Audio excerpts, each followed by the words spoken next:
Hello everyone, अस्सलाम वालेकुम। Welcome back to my channel. और जैसा कि आप सब जानते हैं, हम 3 बहनें हैं और मैं हूँ सबसे बड़ी, फिर मिडिल सिस्टर है, फिर ये है मेरी छोटी बहन सना, मुस्कान, गौसिया। और मैंने सबका नाम अलग अलग रखा है। मैं हिटलर हूँ और मेरी जो मिड सिस है उसका नाम मैंने विक्टोरिया, और ये है क्यूंडारो। तो हमारी क्यूंडारो जो है उसका कान और नाक नहीं छिदा हुआ था, तो हम लोग उसको लेके जा रहे थे। तो यहाँ पे अब्बू मना कर दिए थे कि हम नहीं जाएंगे, क्योंकि आज था जुमा। तो अब्बू जुमे की नमाज के लिए नहा धो के रेडी हो रहे थे और हम मुस्कान मतलब सना को लेके चले आए। पैसे काफ़ी दिन से रखे हुए थे। अम्मी अब्बू को बोल दी थी कि मतलब आप ले जाइए और उनको बता दीजिए बनाने के लिए, तो बना देंगे। और सना बहुत बहुत बहुत ज़्यादा खुश लग रही थी। और आगे चलते हैं, देखते हैं अदनान का क्या रिएक्शन है। खाला का कन्नू नक्कू चीदेगा, देखो देखो वो कितना खुश लग रहा है और कैसे स्माइल कर रहा है। सना को मैं पहले ही समझा दी थी कि जब तुम वहाँ जाना, जब तुम्हारा कान मतलब प्रिक होगा, तब तुम बिस्मिल्लाह पढ़ लेना और गौस पाक को याद कर लेना, या गौस अलमदद या गौस अलमदद पढ़ लेना, ताकि तुमको दर्द कम हो। और क्या बोलते हैं, बस अल्लाह पाक का नाम लेते रहना। मुझे पता था कि सना रोने वाली है और अम्मी और सना दोनों मुझसे पूछ रहे थे कि तुम सना को क्या दोगी। तो मैंने तो कहा सब दूंगी, सब कुछ उसी का ही है। और यहाँ पे हम पहुँच जाते हैं और देखते हैं, अंकल को आवाज़ देते हैं। तो वो अंदर थे। थोड़ी देर बाद वो बाहर आते हैं और पूछते हैं कि कान नाक आपको दोनों छिदवाना है। तो हम लोगों ने कहा कि हाँ, हम लोगों को दोनों छिदवाना है। तो उन्होंने बोला कि कान का तो है पर नाक का बनाना पड़ेगा। तो हम लोग वेट करने लगे और बस जाके बैठ, और मेरा ध्यान जाता है यहाँ पे एक बहुत सुंदर पेड़ लगा हुआ था उसकी तरफ, और उसकी पत्तियाँ काफ़ी ज़्यादा अच्छी दिख रही थी। तो मैंने थोड़ा सा इस पेड़ को सहलाया और ध्यान से इसको देखा और मन में ये ख्याल किया कि मैं भी इस पेड़ को अपने घर पे लगाऊंगी इंशाल्लाह। सना के पास रखी हुई थी मंच, सना जेब में, तो उसको खाने लगी। और यहाँ पे हमारा छोटा से उससे बार बार करके मांग रहा था। फिर सना थोड़ा सा देती, कहती मैं पूरा नहीं दूंगी, बस थोड़ा सा दूंगी, थोड़ा सा दूंगी। और वो देखो मांग मांगे कितना ज़्यादा परेशान था। अम्मी सना से पूछती है कि सना क्या खाओगी। सना कहती है अम्मी पार्ले जी बिस्किट। मैंने उसको समझाया ऑफ़र मिल रहा है, थोड़ा लंबा हाथ बढ़ा, पर उसने कुछ नहीं कहा। अम्मी सोची थी कि जब भी सना का मतलब कान नाक प्रिक होगा तो उसके लिए मतलब मिठाई वगैरह मंगाएंगे और थोड़ा अच्छे से मतलब उसका कान नाक प्रिक होगा और सब कोई रहेंगे। पर मुझे जाना था, मेरी तैयारी हो चुकी थी। अम्मी अचानक से बोली कि पैसे बहुत दिन से रखे थे और अब्बू आ नहीं रहे। तो मैंने कहा कि चलो अम्मी आज ही लेके चलते हैं, और अम्मी भी मान गई और हम लोग उसको लेके आ गए। मुस्कान भी नहीं थी और हम लोग उसका मुंह मीठा कराने के लिए सना को कुछ भी नहीं लेके आए थे। तो अम्मी यहाँ पे सना को पैसे देती हैं और बोलती है तुमको जो खाना हो वो तुम लेके आओ। बोलती है ठीक है। उसको चाहिए थी बिस्किट और कुरकुरे, तो वो जाती है और यहाँ पे मुझसे भी पूछती है कि तुम जाओगी कि नहीं जाओगी। तो मैंने कहा तुमने तो मुझे पूछा ही नहीं।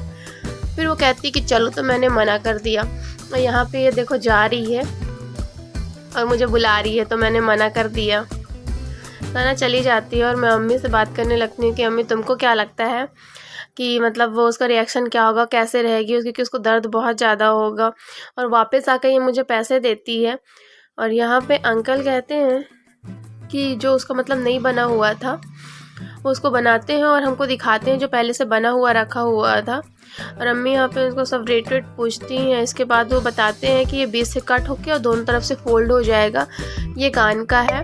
और फिर नाक का बनाने लग जाते हैं और उससे पूछते हैं कि तुम कितने साल की हो, तो वो बताती है। और यहाँ पे सना पता नहीं क्या सोचने लग जाती है। इसके बाद मैं और सना बाहर चले जाते हैं और मैं सना से पूछती हूँ कि सना तुमको कैसा लग रहा है, क्या तुम मतलब तुमको दर्द होगा तो तुम क्या करोगी।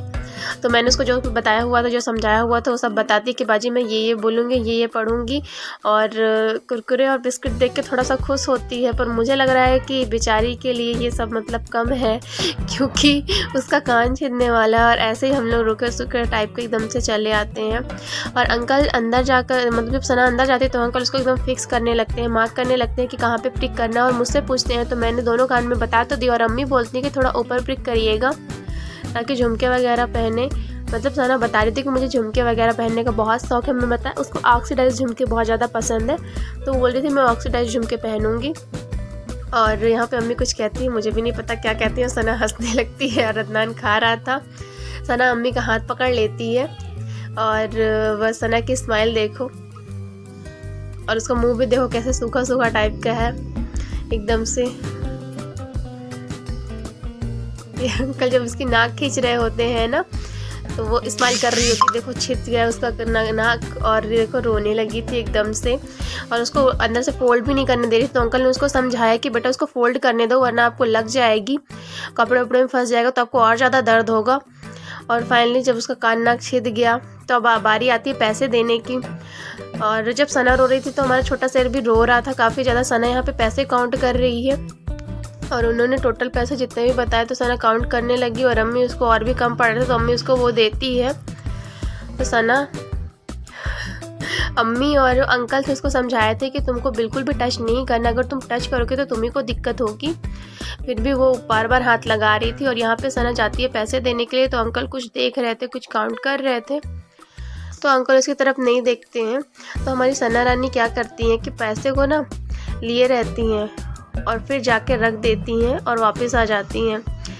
फिर हम लोग, मुझे काफ़ी ज़्यादा लेट हो रहा था क्योंकि मेरी बस का टाइम हो चुका था, तो मैं अम्मी को बार बार बोली थी कि अम्मी चलो यहाँ पे हम लोग निकल। और मैं सना से पूछती हूँ, देखो सना, पहले मैं सना को बताती, सना तुम काफ़ी अच्छी लग रही हो और हम लोग अब जाने वाले हैं।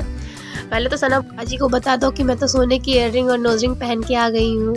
यहाँ से ब्लॉग होता है ख़त्म। अस्सलाम वालेकुम।